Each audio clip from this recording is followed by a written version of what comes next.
পড়েন আমিন। আল্লাহ যেন বিপদে আমাদেরকে ধৈর্য ধারণ করার তৌফিক দান করে। প্রিয় ভাইয়েরা, ধৈর্য এটা এমন একটা গাছ যে গাছের সারা গায়ে কাটা, কিন্তু এই গাছের ফলটা বড় সুস্বাদু। আই রিপিট, আমি আবার বলছি, ধৈর্য এটা এমন একটা গাছ যে গাছের সারা গায়ে কাটা, কিন্তু ফলটা বড় মিষ্টি, ফলটা বড় সুস্বাদু। সবাই ধৈর্য ধারণ করতে পারে না।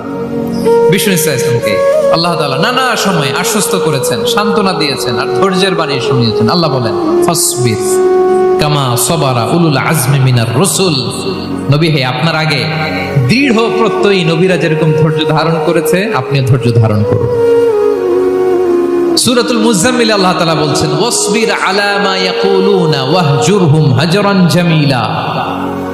ওরা যাই বলুক, আপনি ধৈর্য ধারণ করুন, ওদের কথাকে ইগনোর করুন, just ignore what they are saying to you.